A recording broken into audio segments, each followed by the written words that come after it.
Okay, so now I've just got just a little, any clear container that you have, or any kind of container that you have, something to stir it with.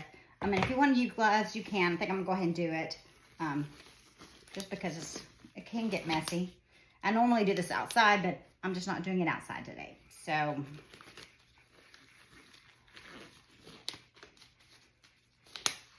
and honestly, I just guess on the measurements.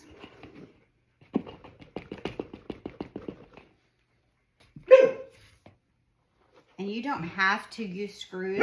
I'm going to put screws in some, and then some with just the plaster pairs. So here you go, just a quick creep. Then I'm going to add the water. Got to move kind of quickly on some of this. That is not enough.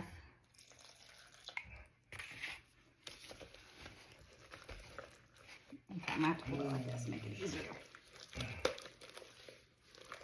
Not enough water.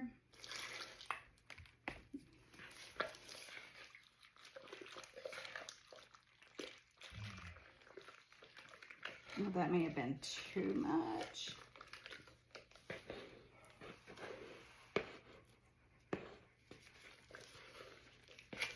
I'm going to add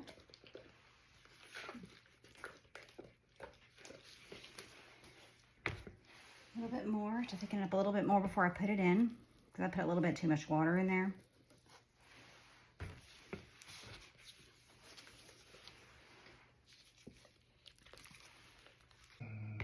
So here you go, just a quick creep. Then I'm gonna add the water.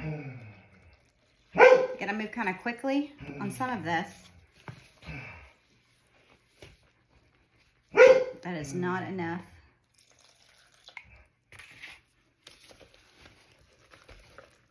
Okay, I'm gonna have to hold it like this, make it easier. Not enough water.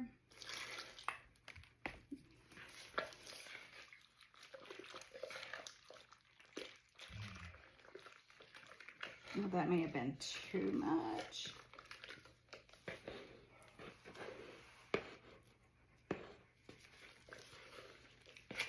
I'm going to add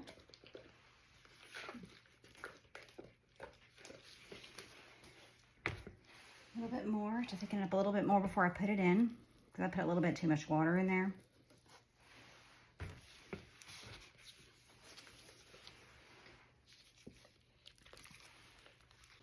I think that'll be good. So now I'm just going to pour it in here. I'm going to fill it basically to almost all the way to the top. Now I'm going to tap it down. That way it'll evenly go around. And then I'm going to put these in before it starts to get solid, because it'll, when you stick it in, it'll create a hole.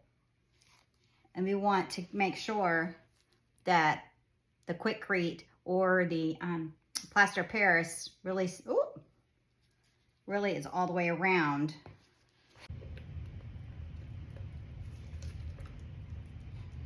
So I'm gonna just put this in here. I'm gonna tap it down so it's more even, just like that.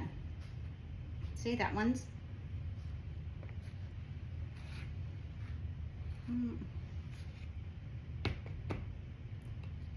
so that one is just ready to go. You don't have to fill it quite all the way to the top like I did, so it can sit inside the styrofoam, but I always kind of tape it. So you can do it without the screws, because if you use waterproof tape just to tape the styrofoam on, like I'm going to show you in a little bit, then you don't need to add the screws. I just do it if I don't think I'm going to have time. I'm just going to throw it on there and go. And that's just an extra. So this is what it looks like. And then this one, I only went about halfway up instead of majority of the way. And so it has the screws in it. And so then you just cut your styrofoam to fit, tap it on. And then for extra support and make sure that it stays in, I'm just gonna wrap it. This is the waterproof tape that you wanna use. I like the size of it. It's thin. I don't like anything that's bigger than this. If you're using clear glass to create a grid, you want to use the clear. It's not as good as this because the clear is not like a duct tape. in there, and it's ready to go. So here is here's the aisle marker I did for this past weekend.